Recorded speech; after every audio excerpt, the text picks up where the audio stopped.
Thank you. I look at our brilliant panel and I wonder what Rudy Giuliani would have done if somebody had tried to file a stock offering which showed Camp Liberty in the way it was originally shown, when the reality is what we've seen. They'd be in jail so fast for stock fraud, for violating the expectations of people. This is a scandal. This is a fraud not involving money, but a fraud involving threats to human life. What we need immediately is a commission of inquiry to determine how this fraud was perpetrated, who certified, who approved that hellhole, that garbage dump, who said that it met United Nations standards. Somebody is responsible for perpetrating that fraud and for getting 400 innocent people to risk their lives and their health to be exposed to that kind of trash and that kind of hazard to their health. We have to get to the bottom of this.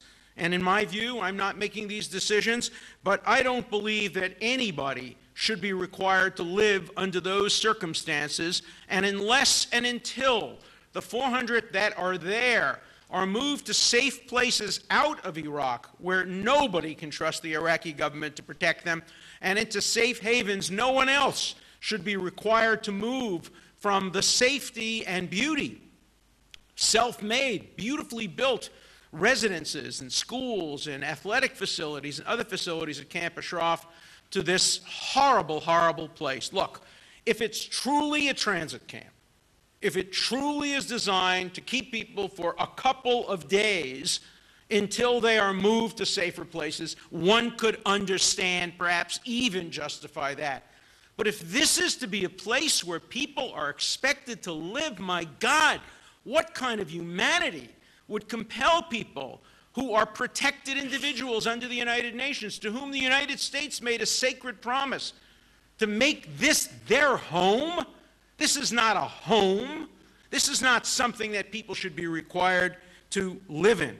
But let me tell you what is going on, and it's much more serious than that, because I'm on the phone repeatedly with people from the State Department and from the United Nations, and we know that they are blaming the victims. They are blaming the victims. They are issuing reports saying, well, it was the victims who threw the garbage. It was the victims who turned on the water and used up the water spouts. It was the victims who made this place unlivable. That is the oldest excuse in the world. Look at what they built in Camp Ashraf when they had an opportunity to create and to build, and look at what was been given to them. Don't blame the victims. We have two emergencies now. We have the emergency, the existing emergency of the facility itself. But we also have the continuing humanitarian emergency. We have seen what the Iraqis are prepared to do. And now that Iraq has become basically a wholly owned subsidiary of Iran, now that Malachi is taking orders from the mullahs, we know what the mullahs would do with these residents if they could get their hands on them. There is just no basis for continuing trust. Both of these humanitarian crises are exacerbated by the fact that the MEK continues to be listed as a foreign terrorist organization. The State Department, our State Department, is sending conflicting messages. On the one hand, we're hearing from Ambassador Fried and from others, and I believe him, that we really want to help the people from Camp Ashraf. We want to get them out. That's the State Department's goal. On the other hand, the State Department has refused to delist. They've had a mandate from a court in front of them for a year and a half, and they've refused to act on it. They have violated the will of Congress that gave them a certain number of days to act on the decision, and they've refused to do so. Part of a larger problem. The United States administration today is talking with two voices on Iran itself. On the one hand, we will not tolerate nuclear weapons. On the other hand, maybe Iran really hasn't decided to make a nuclear bomb. Maybe they're rational actors. We're hearing conflicting voices coming from the administration. And conflicting voices send a green light message. Do what you're doing. Don't change. We do not have a unified approach.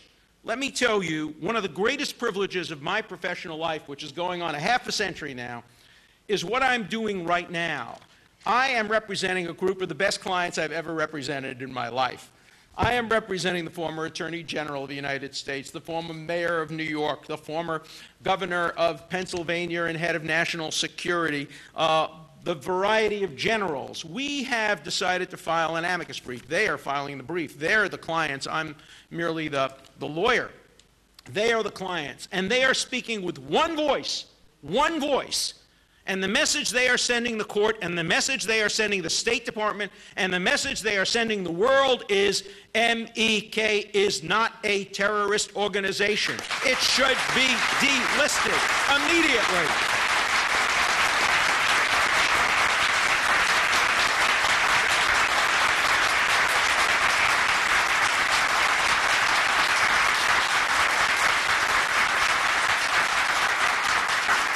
I not only speak for these distinguished people who have served their country, they have served their country with such distinction, some of them on the field of combat, some of them in the most responsible positions of government.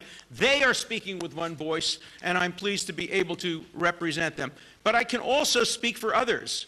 I can speak for Elie Wiesel, my dear friend, who I spoke to recently about this, and who said, I should communicate to you, and I should communicate to the world on his behalf his commitment to this humanitarian issue. And he said he will not rest until he can be sure that these folks are safe. Elie Wiesel, his family was lost because we did not prevent a genocide in 1939 to 1945. It's a rare opportunity for human rights advocates to be in a position where we can prevent harm. That's rare. Normally, we come in after the fact. We look at genocides that have been committed in Rwanda and Darfur. We look at what's going on in Syria. We say we can't do anything, and then we'll moan and groan after it's all over. We'll look to hold people responsible. We'll take some people and bring them in front of the International Criminal Court for trial. But this is an opportunity to prevent a humanitarian disaster. How rarely in life do we get that opportunity? As I've said to you before, both the Talmud and the Quran say that he who saves a single human life, it is as if they have saved the world. We have an opportunity to save more than 3,000 human lives. We cannot fail. We must keep up the pressure. And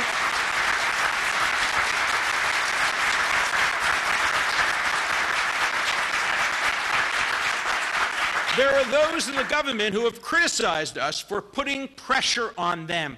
Pressure is the weapon of democracy. That's what democracy is all about. Everybody on this panel believes to the depths of their soul that America has not kept its promise. America must keep its promise. We must keep up the pressure. It is the essence of democracy to petition our government for a redress of grievances. It's easy to do when we petition for a redress of grievances against us. But it's so much holier and so much more important and so much more influential when we are advocating on behalf of others. And we here today must continue to petition our government for a redress of grievances against those who are living in Camp Ashraf and Camp Liberty, and most important, to prevent a greater humanitarian crisis. So keep up the pressure, and thank you very much.